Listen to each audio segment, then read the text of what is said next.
I see too much violent crime being committed by young punks who think that they can get together in gangs and crews and beat the hell out of you or anyone else. They don't care where they are.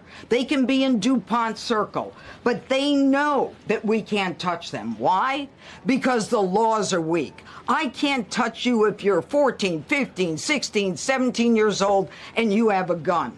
I convict someone of shooting another person with an illegal gun on a public bus in the chest. Intent to kill?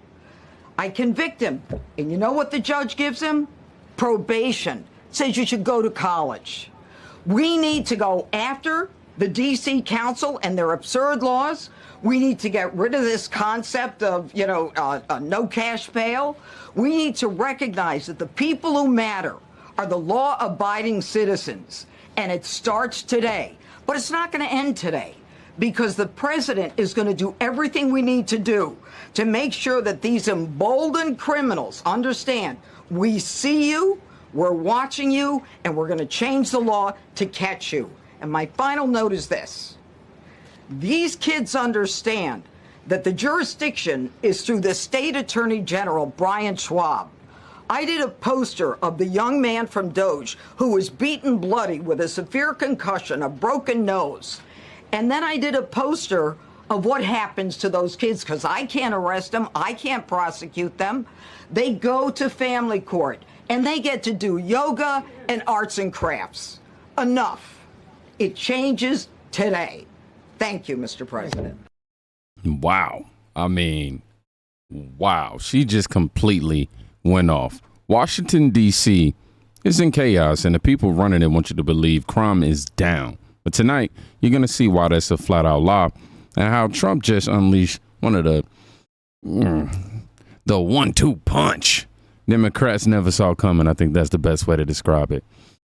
And leading the charge, U.S. Attorney Jeanine Pirro, who's making it crystal clear the days of hands-off crime policies are over. I'm telling you, this is what true leadership looks like. No sugarcoating it, no pandering, just the hard truth. And she's saying what most D.C. politicians are too afraid to admit. The criminals running the streets aren't scared of the law anymore. But they're about to be. And here's the crazy part. While crime is ripping through the city, Mayor Bowser stood on a podium and actually said this. John Donnelly. Yes, please identify yourself.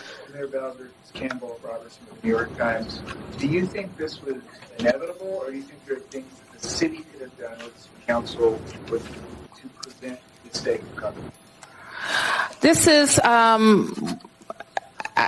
don't know. I can't answer that question, and I think that's a question that you're familiar with the rhetoric about the city and how long it goes back.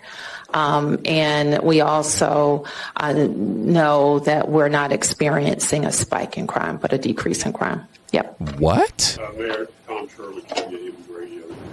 You and the chief are talking about partnerships. John Donnelly, yes. Wow. Crime is down, huh?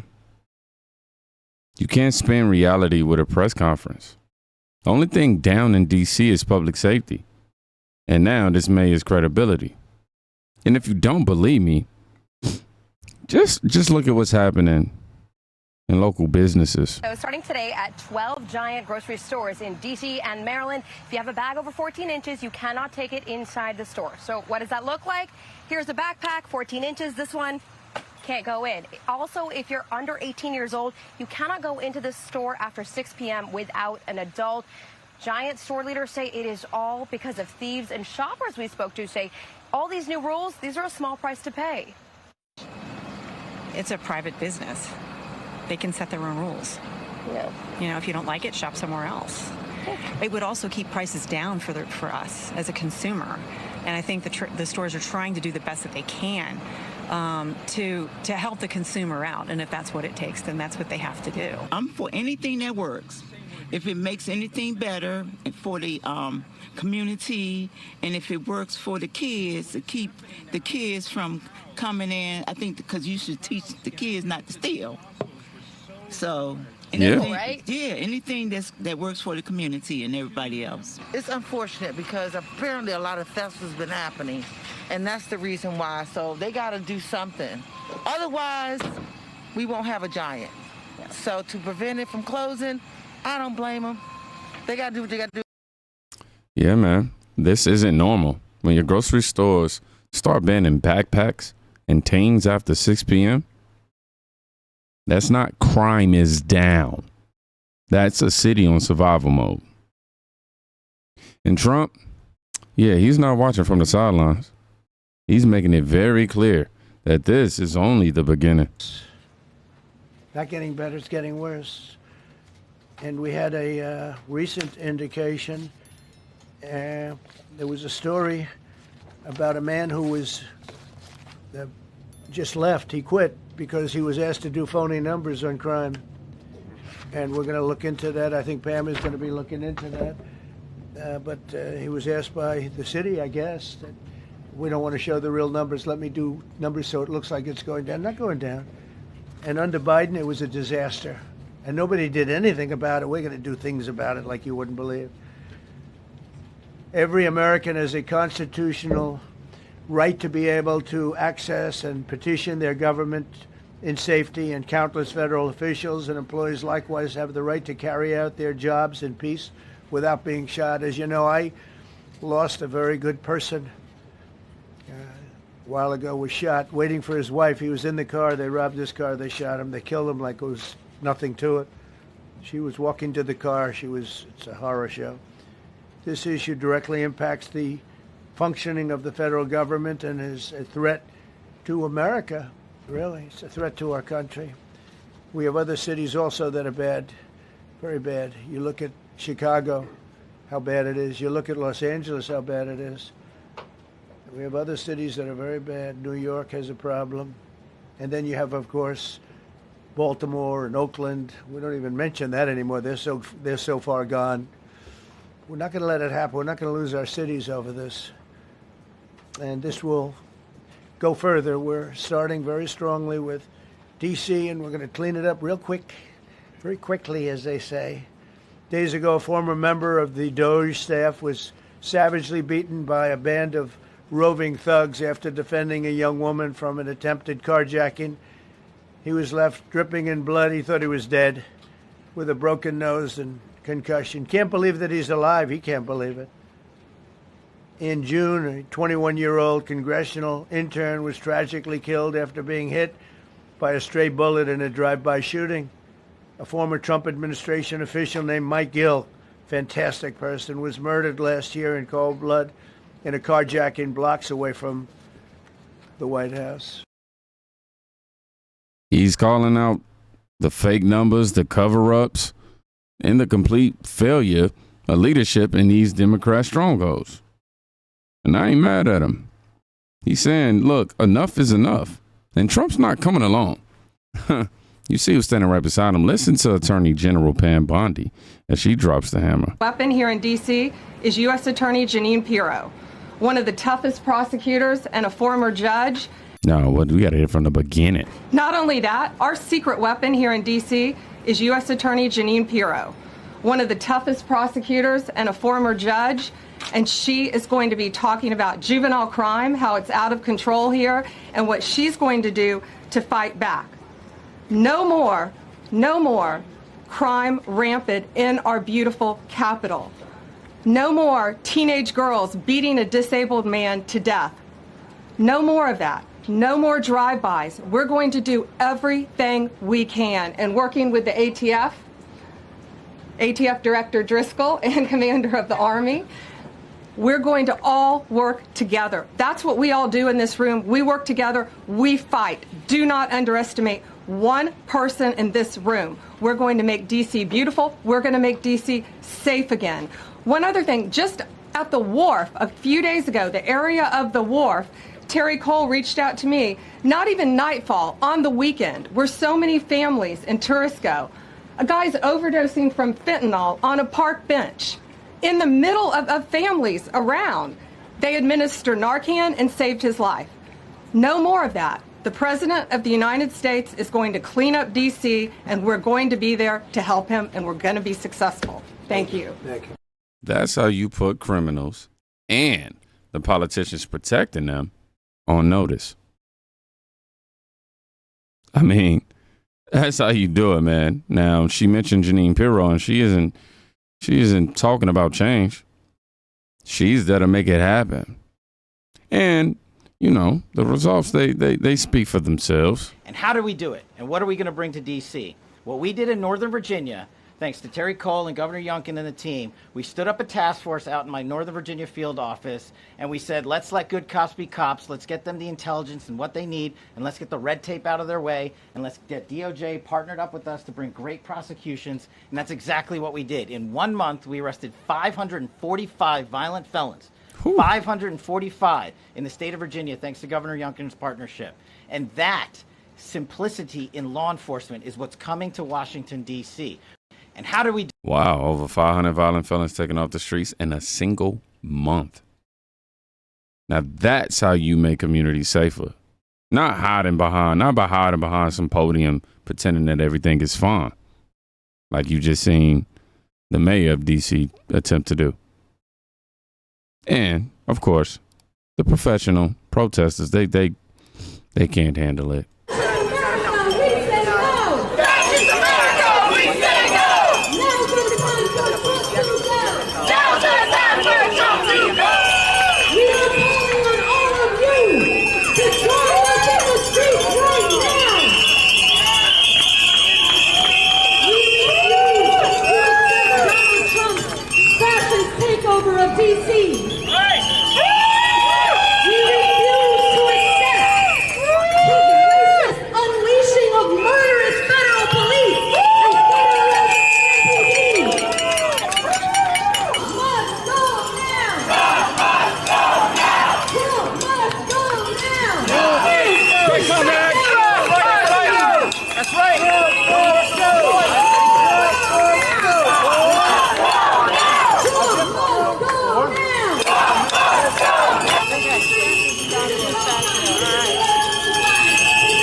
Think about that, man. They're marching to protect their city from the very policies that will make it safer.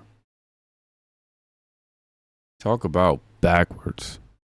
And then, as if on cue, here comes Maxine Waters. Words mean nothing. Actions mean everything. Watch this. Watch it very closely. Ask a lot of questions. Focus those cameras on everything that's going on, because this president is trying to lead us into what could be called a civil war.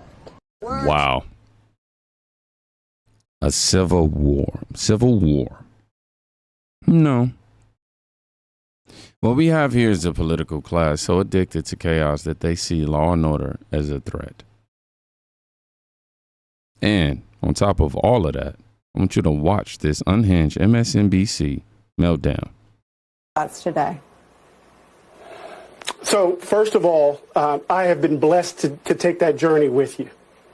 And I'm working on a book on this right now entitled America, USA. And what we're seeing, Nicole, is very clear. The Trump administration and his minions, they reject the idea of America as on the road to being a more perfect union. They reject more perfect union talk. Why? Because the MAGA evangelical vision of American civil religion presupposes that the victory was won in the founding. All we need to do is remember, restore, and conserve. We don't need to tell the story about how we faltered with regards to slavery. We don't need to tell the story about Jim Crow. We don't need to tell the story about women, Native Americans. We don't need to tell the story about where... That's right. You don't. So why? Where we fell short, because if we do, as the executive order around restoring truth in American history said, it amounts to disparaging Americans past and living. So history disappears and heritage stands in. And all of this is happening in the 250th year of the country. And it goes beyond Jesse Helms. We can trace it all the way back to 1926. We can go back to 1876. That is the 150th and the centennial, where the country, in so many ways, in order to imagine its future, had to, in some ways, turn its back, pluck out its eyes with regards to its own contradictions. I don't know this guy, but everything about him in my spirit is just screaming fake. Like, I don't know. He just seems so inauthentic. Real performative, kind of got the preacher vibe. I don't mind him talking with his hands and expressing himself, but this is too, I need a platform. Pluck out its eyes with regards to its own contradictions. Calvin Coolidge made this point. The American Revolution was the only revolution that was needed. All we need to do is to embrace the enduring principles that informed it. So part of what we see Trump doing, my dear friend, right, is telling a story that justifies the fact that he believes we are a white republic. Wow. That's what he's doing. And in so many ways, the white republic blurs into him. We're right back where we started. I mean, David, let me ask you this. What? You know, the media, this is the media's real fear. Not chaos in the streets, but the possibility that someone might actually fix it. And that's why they losing their minds. Look at this. Hold on, right up under it. Chris, to be honest with you, I'm trying to hold my temper. I think there's an ongoing argument that he's having in his head with Black Lives Matter. There's an ongoing argument that he's having with the questions around criminal justice reform and police reform. It's interesting that he really doesn't really care about what's actually happening in D.C. I'm going to just stop it right there, y'all. There's no reason for me to continue. Trump is trying to stop crime. He's literally sending... He's trying to stop crime, and they're saying he's doing the opposite of that. Come on, bro. When you connect all the dots, man, the pattern is just undeniable. You got the mayor saying that crime is down while grocery stores are locking our kids out to 6 p.m. with bag requirements. You also have judges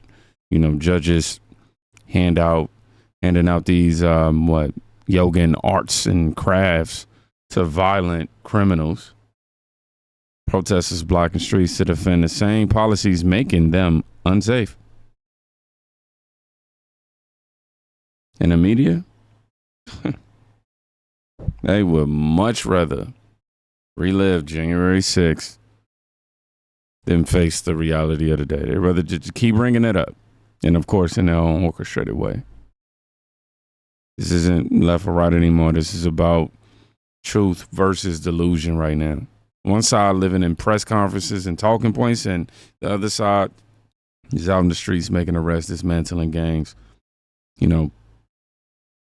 actually putting victims first. And that's why they fear Trump's plan. That's exactly why. Because if it works in D.C., the illusion they built it, they've been building in every other failing city will collapse just like that.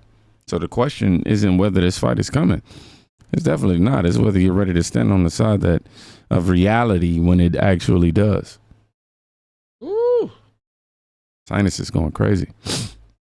Y'all know I got to do my shout outs real quick. If you haven't already, make sure you follow me on these platforms, Rumble and X, where the truth is not going to be censored at all.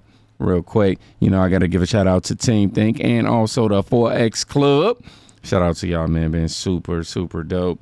And I'm finna get ready to butcher some names. Y'all ready? Shout out to Patty Pierce, 2772. Rusty Shackleford. Yeah, I tried. Mark Simmons, 3801. Who else we got? My fault, y'all. I got to expand this some more. We also have Diana in Texas. We also have Mike Martinez, 1557. Carol Sunan. Okay. Tiffany Billinger, 6480. Hey, man, tell me about your life in school. And then Us for Freedom Forever. Shout out to each and every last one of y'all for making this channel what it is. I wake up every day excited to deliver you guys the news. Obviously, not excited to see any tragedy in any capacity, but that just comes with the territory. But connecting all the dots and delivering the truth in a way that isn't fabricated or with a media spin is what we do here. So do me a favor. Be safe. Go check on a friend today because you can quite literally be saving their life. All right? Peace.